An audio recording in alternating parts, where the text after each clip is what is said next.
എന്താ പറയാ, അങ്ങനെയല്ലേ, കുപ്പി വന്ന ഭൂതം എന്നുള്ള കണക്കിനാണ് ഞാൻ ദൈവത്തിനെ ഇതാക്കിയാണ്. ദൈവം എന്നെ പ്രാർത്ഥന കേൾക്കാനായിട്ട് ദൈവമായിട്ടൊരു റിലേഷൻഷിപ്പ് ഒന്നും ഉണ്ടായിരുന്നില്ല. ഞാനപ്പം അവരെല്ലാവരും സെറ്റിൽഡ് ആയി, കല്യാണം ആയി, കുട്ടികളായി. ഐ എം സ്റ്റിൽ ഒന്നും ആവാണ്ട് ഞാനിങ്ങനെ നിൽക്കുവാണ്. നിങ്ങളിങ്ങനെ പ്രാർത്ഥിച്ചിട്ട് എന്ത് കിട്ടി എന്നുള്ളൊരു സംഭവം, ഈ ഈശോനെ പിടിപ്പ് മുറുകെ പിടിച്ചത് കൊണ്ടാണ്. അല്ലെങ്കിൽ ഞാൻ എപ്പോഴോ ഞാൻ വീണു പോയേനെ.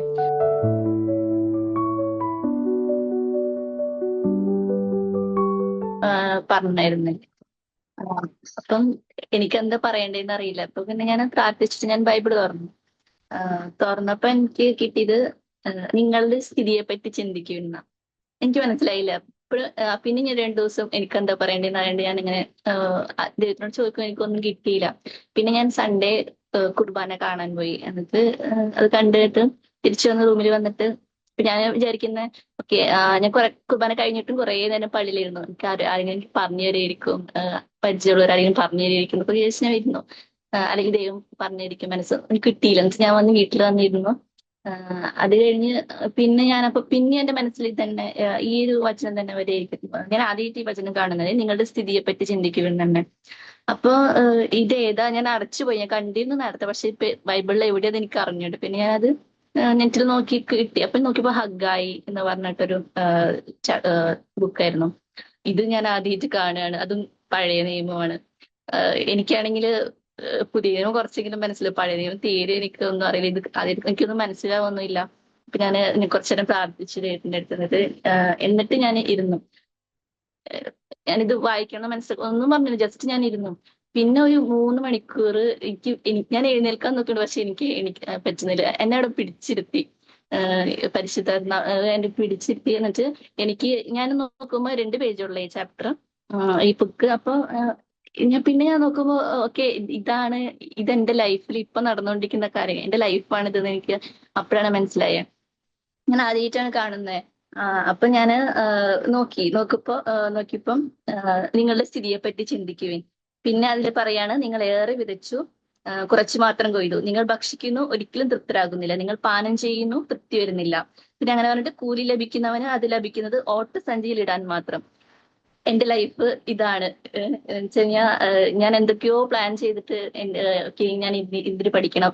ഞാൻ ഭൗതികമായിട്ടുള്ള കാര്യം പറയുന്നത്. അതിൽ ഞാൻ വിചാരിച്ചത് എനിക്ക് ഈ ജോലി കിട്ടണം. അപ്പൊ അത് ഇത്ര സാലറി ഉണ്ടാവും, അപ്പൊ എന്റെ കടങ്ങളെ മാറ്റാം, എന്റെ വീട്ടിക്ക് സപ്പോർട്ടാവും, അങ്ങനെ ചെയ്യണം. അപ്പൊ ഞാൻ ഇതിന് പഠിക്കുന്ന വെച്ചിട്ട് ഞാൻ പഠിക്കുന്നുണ്ട്.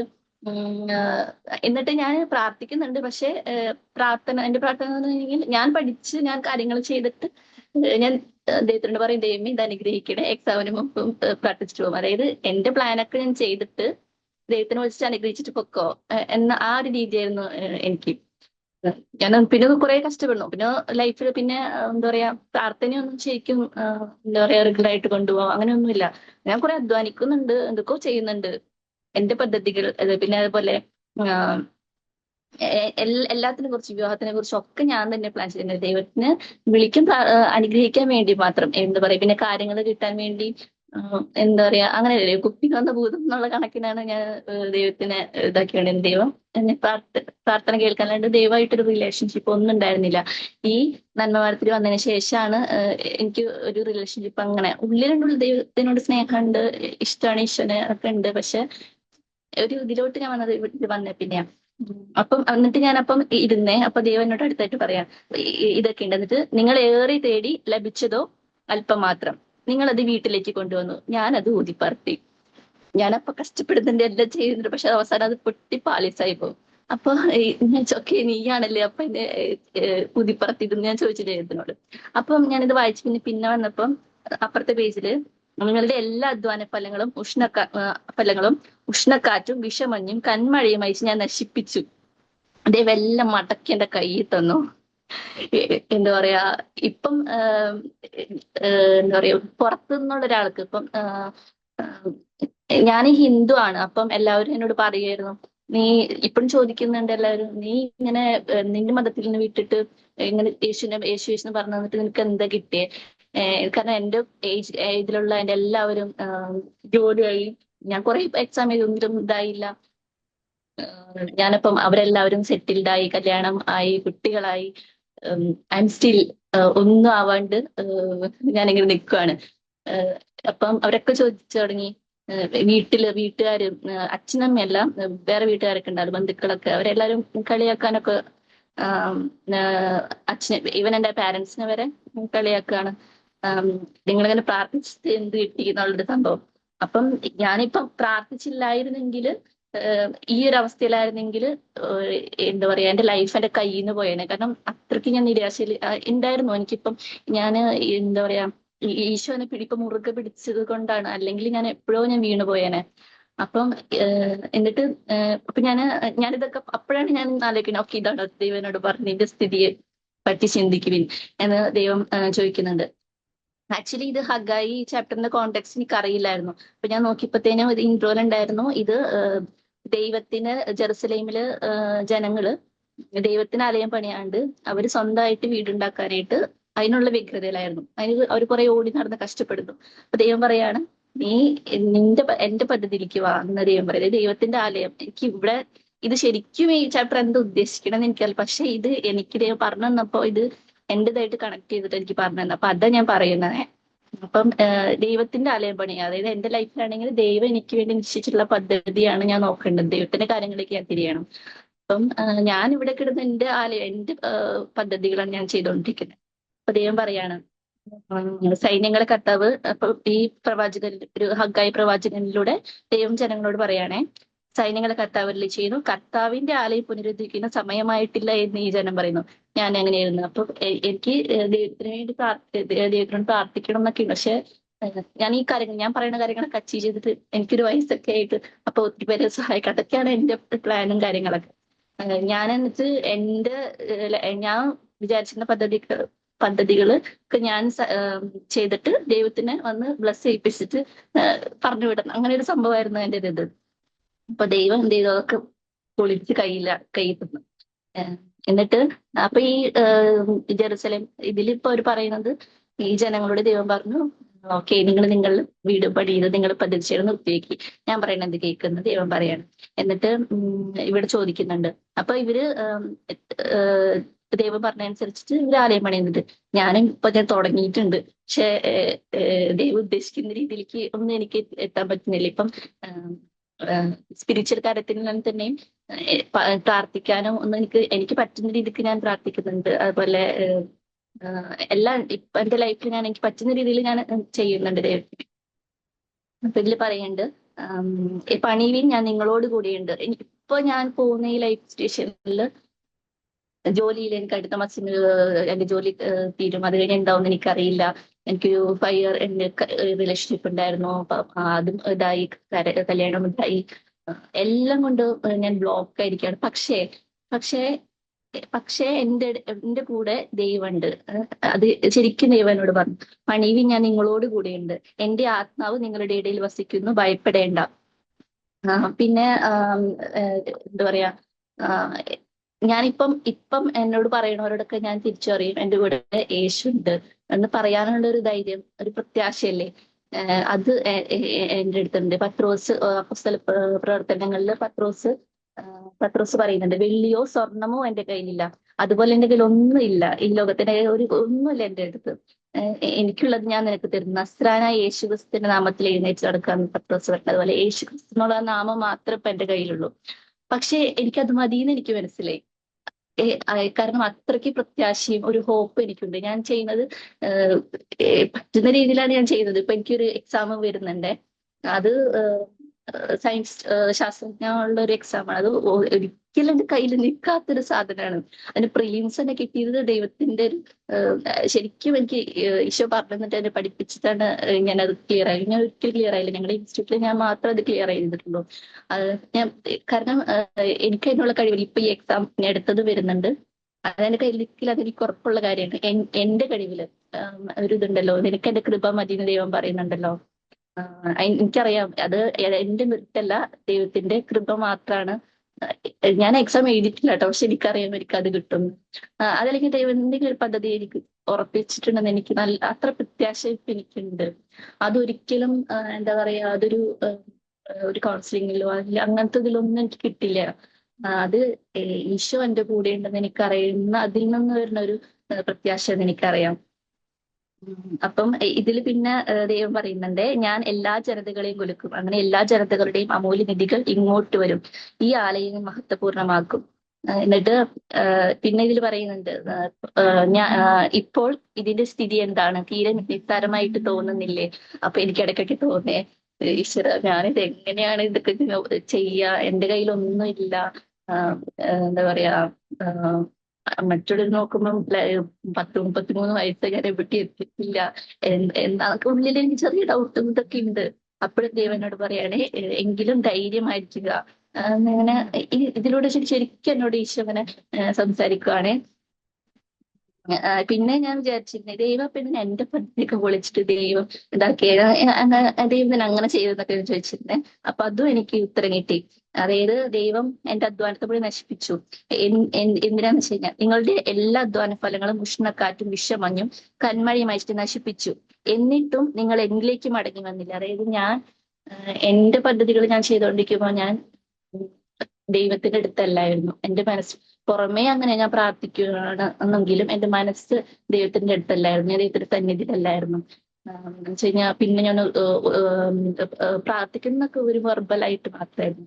എന്റെ ഉള്ളിൽ ഞാൻ ഒരിക്കലും ദൈവത്തിന്റെ അടുത്തല്ലായിരുന്നു. ഇപ്പം എനിക്കറിയാം, ഞാൻ ഈശോയുടെ ഉള്ളിൽ, ഈശോയുടെ കയ്യിലാണ്. ഇപ്പൊ ഞാൻ എന്താ പറയാ, എന്റെ പ്രായമൊക്കെ കുറഞ്ഞിപ്പോ എനിക്ക് എപ്പോഴും എനിക്ക് തോന്നുന്നത്, ഈശോയുടെ അടുത്ത് ഈശോയുടെ കൈ പിടിച്ചെടുക്കുന്ന ഒരു കുഞ്ഞു പാവ, നമ്മുടെ മക്കളെ ഒരു അമ്മ അച്ഛനെ എങ്ങനെ നോക്കുന്ന അതേപോലെ ഇപ്പൊ എനിക്ക് എന്ത് ചെയ്തെങ്കിലും ഞാൻ എന്താ ചെയ്തത്, എനിക്ക് അതിലൂടെ നീ പറ, അങ്ങനെ ഒരു ഇതാ. ഒരു എനിക്ക് അത്രയ്ക്ക് അത്ര പ്രത്യാശയുണ്ട്, ഞാൻ വീഴില്ല എന്നുള്ള ഒരു ഉറപ്പ് അത് ഉണ്ട്. അത് ഈ ലോകത്ത് ഒരു സൈക്കോളജിസ്റ്റിനും ആർക്കും ഒന്നും തരാൻ പറ്റില്ല. പിന്നെ ഏത് മതത്തിലും അത് തരാൻ പറ്റില്ല. പിന്നെ എല്ലാവരും പറയും, ഞാൻ ഈ മതം പറഞ്ഞുകൊണ്ട് പറയാണ്, ഈ വിഷയമല്ല, പക്ഷെ എന്നാലും പറയാണ്, അത് ക്രിസ്ത്യാനികളുടെ ദൈവമല്ലേ, നീ ഇതിനെ അങ്ങനെ ഇതാക്കുന്നെന്ന് പറയും. പക്ഷെ ഞാൻ പറഞ്ഞ അല്ല, ക്രിസ്ത്യാനികളുടെ ദൈവമല്ലേ, ഈശോ എല്ലാവരുടെയും മനുഷ്യന്മാർക്ക് വേണ്ടിയിട്ട് ദൈവം ദൈവം തന്നെ ആയിട്ടുള്ള ദൈവം അയച്ചതല്ലേ, ദൈവപുത്രൻ അയച്ചതല്ലേ. ലോകത്തിലെ എല്ലാ മനുഷ്യർക്കും വേണ്ടിയിട്ടുള്ള ദൈവമാണ് ഈശോ. ഈശോ എന്റെയാ, അത് എനിക്കറിയാം. അപ്പം ഈശോ പറയാണേ, ഞാൻ ഈശോയിലേക്ക് മടങ്ങി വരാൻ, മടങ്ങി ഞാൻ പോയില്ല, ഈശോയിലല്ലായിരുന്നു ഞാൻ. ഈശോ എന്തും ഇതാക്കെ, പക്ഷെ ഈശോക്ക് ഈശോ ഇങ്ങനെ മരിച്ചെന്ന് വെച്ച് ഞാൻ എന്താ വെച്ച് കഴിഞ്ഞാൽ, ഈശോ നമ്മുടെ ആത്മാവ് നമ്മൾ ജീവിച്ചിട്ട് നമ്മൾ തിരിച്ച് ഈശോയുടെ അടുത്തേക്ക് പോകണം, എങ്ങനെയൊക്കെ ഈശോയുടെ അടുത്തേക്ക് പോകണം. അത് സ്വർഗം നരകം ആ ഒരു കൺസെപ്റ്റ് ഒന്നല്ല. എനിക്ക് മരിച്ചിട്ടുണ്ടെങ്കിൽ എനിക്ക് ഈശോയുടെ അടുത്തേക്ക് പോകണം. അവിടെ ഞാൻ ഇപ്പൊ എന്താ പറയാ, ഞാൻ ചെയ്യുന്ന ഈ പദ്ധതികളൊക്കെ നടന്നിരുന്നെങ്കിൽ ഞാൻ ഒരിക്കലും ഈശോയുടെ അടുത്തേക്ക് എത്തില്ല. ഞാൻ വിചാരിച്ചിരുന്ന പോലെ എന്റെ പദ്ധതി, എനിക്ക് ജോലി കിട്ടി, എന്റെ എല്ലാ പ്രോബ്ലംസ് മാറിയിരുന്നെങ്കിൽ ഞാൻ ഒരിക്കലും ഞാൻ ഈശോയുടെ അടുത്തേക്ക് വരില്ല എന്ന് എനിക്കിപ്പം അറിയാം. എന്താ വെച്ച് കഴിഞ്ഞാൽ, എന്താ പറയാ, ഒരു വചനമുണ്ടല്ലോ, ഏതാ നമുക്ക് പറയില്ല, സഹനങ്ങൾ നമ്മൾ ദൈവത്തിനോട് അടുപ്പിക്കുന്നു. അതേപോലെ എനിക്കെല്ലാം സെറ്റ് ആയിരുന്നെങ്കിൽ ഞാൻ എന്താ പറയാ, ഞാൻ മേ ബി ഞാൻ ഈശോനെ തന്നെ മറന്നിട്ട് ഞാൻ ഹിന്ദു ആചാരങ്ങളിലേക്ക് ഞാൻ പോയേനായിരുന്നു. പക്ഷെ ഒരിക്കലും ഈശോയ്ക്ക് എന്നെ വിട്ടുകൊടുക്കാനായിട്ട് ഇഷ്ടമില്ലെന്ന് എനിക്കറിയാം. ഈശോ എന്നെ അങ്ങനെ കയ്യിൽ ഇങ്ങനെ പിടിച്ചിട്ട് ഞാൻ ഒരിക്കലും വിട്ടുകൊടുക്കില്ല, ഈശോ എന്ന് പറയണത് എനിക്ക് ഫീൽ ചെയ്യുന്നുണ്ട്. അപ്പം ഈശോ അതിനു വേണ്ടിയിട്ടാണ് എന്റെ പദ്ധതികളൊക്കെ മുടക്കി കയ്യിൽ തന്നത്.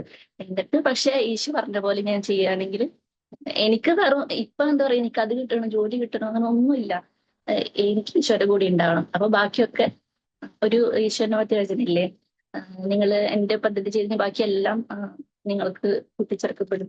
കറക്റ്റ് ആയിട്ട് അറിഞ്ഞൂടെ, ഞാൻ പഠിച്ചു തുടങ്ങുന്നേ ഉള്ളൂ. അങ്ങനെ അപ്പം ഇന്നു മുതൽ ഞാൻ നിങ്ങളെ അനുഗ്രഹിക്കും.